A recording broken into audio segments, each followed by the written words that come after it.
ఇప్పుడే country delight యాప్ని download చేసుకోండి. Download the country delight app now.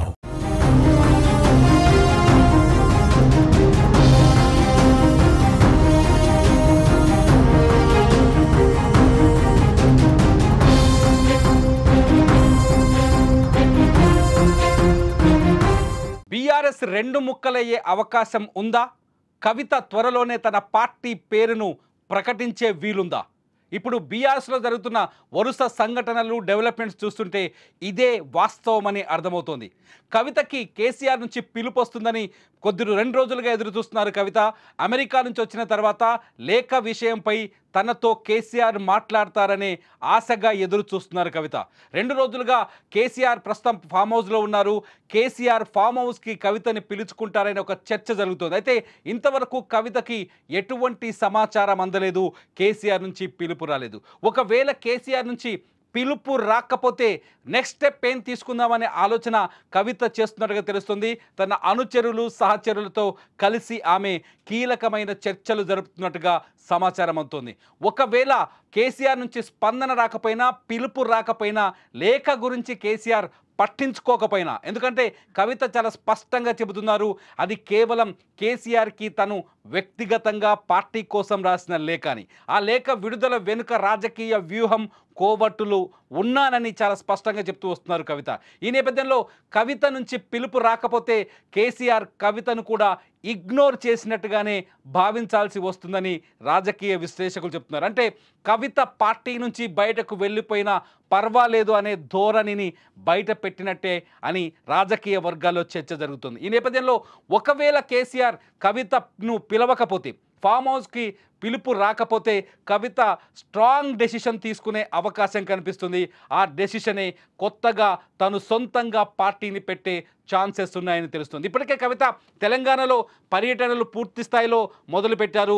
Telangana వ్యాప్తంగా ఆమె పర్యటించారు. దాదాపు 42 నియోజకవర్గాల్లో కవిత బీఆర్ఎస్ పార్టీకి సంబంధం లేకుండానే సమావేశాలు, సభలు నిర్వహించారు. అంతేకాదు బీఆర్ఎస్ పార్టీ కంటే ముందే ప్రభుత్వ వ్యతిరేక కార్యకలాపాలపై, ప్రభుత్వ కార్యకలాపాలపై, నిర్ణయాలపై స్పందిస్తూ వస్తున్నారు కవిత.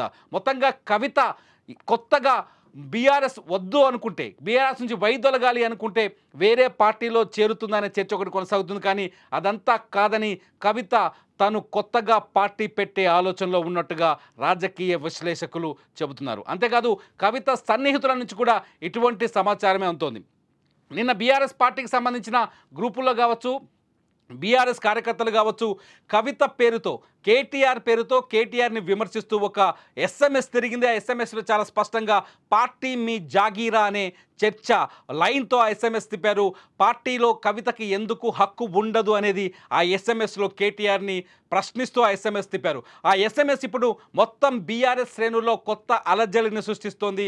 ఈ అలజడికి కారణం కవిత ఎలాగైనా పార్టీ పైన పట్టు సాధించాలనే తృష్ణతో, ఆలోచనతో ఉన్నట్టుగా అర్థమవుతుంది. ఒకవేళ కవితకి పార్టీలో అధికారిక స్థాయిలో లేకపోతే పార్టీ అధినేత స్థాయిలో నిర్ణయం రాకపోతే, పార్టీలో సముచిత స్థానం దక్కకపోతే ఖచ్చితంగా పార్టీ పెడతారు కవిత అని కూడా ఆ SMSలో ఒక చర్చ కొనసాగుతుంది. ఈ నేపథ్యంలోనే కవిత 2 పార్టీల పేర్లను కూడా పరిశీలిస్తున్నట్టుగా తెలుస్తుంది. ఒకటి, గతంలో ఆమె మొదటి నుంచి లీడ్ చేస్తున్న తెలంగాణ జాగృతి పార్టీగా మలిచే అవకాశం ఉన్నట్టుగా తెలుస్తుంది. అంతేకాదు ఒకవేళ మరో పేరులో కూడా తెలంగాణ బహుజన పార్టీ అని, బహుజన సమాజ పార్టీ అని కూడా పేరు పెట్టాలని భావిస్తున్నట్టు తెలుస్తుంది. ప్రస్తుతానికి కవిత ముందు 2 పేర్లు వినిపిస్తున్నాయి. ఒకటి తెలంగాణ జాగృతి పార్టీ, రెండోది తెలంగాణ బహుజన పార్టీ.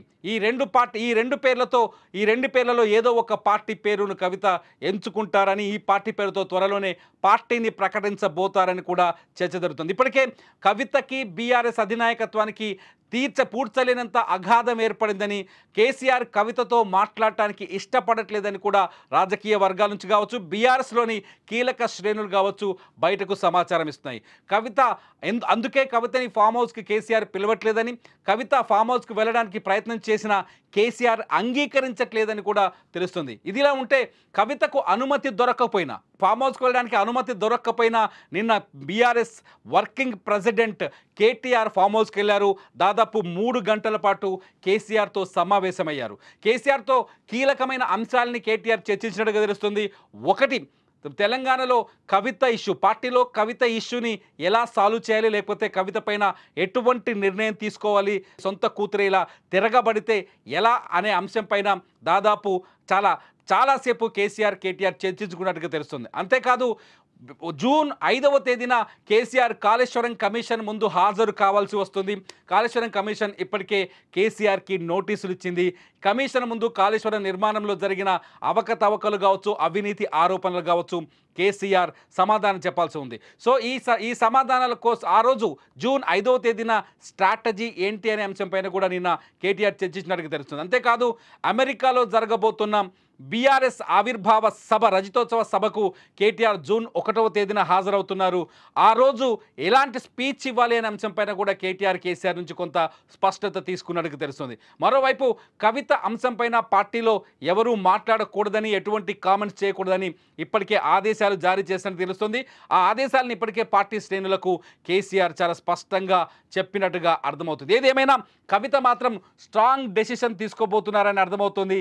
కవిత ఇప్పటికే సొంతంగా రాజకీయ పార్టీ పెట్టడానికి ఏర్పాట్లు కూడా పూర్తి చేసినట్టు తెలుస్తుంది. ఎందుకంటే కవిత అమెరికా నుంచి తిరిగి వచ్చిన రాజే ఈ విషయం స్పష్టమైంది. కవితకు సంబంధించిన శ్రేణులు కావచ్చు, అనుచరులు కావచ్చు, కేవలం కవిత ఫోటోలతోటి, కవిత బ్యానర్లతోటి ఎయిర్పోర్ట్లో ఆమెకు స్వాగతం పలికారు.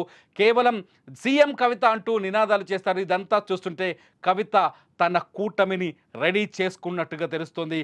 కవిత ఏ క్షణమైనా తెలంగాణలో కొత్త పార్టీని ప్రకటించే అవకాశం ఉన్నట్టుగా స్పష్టంగా అర్థమవుతుంది. ఇది ఇప్పటికీ మనకు అందుతున్న సమాచారం బట్టి కవిత మాత్రం పార్టీ పెడతారా, లేకపోతే కేసీఆర్ దగ్గరికి వెళ్ళి తను కాంప్రమైజ్ అవుతారా? మీరేమనుకుంటున్నారు? కవిత పార్టీ పెడతారా, కాంప్రమైజ్ అవుతారా? మీరేమనుకుంటున్నారో ఈ వీడియో కింద కామెంట్ చేయండి. చూస్తూనే ఉండండి సుమన్ టీవీ.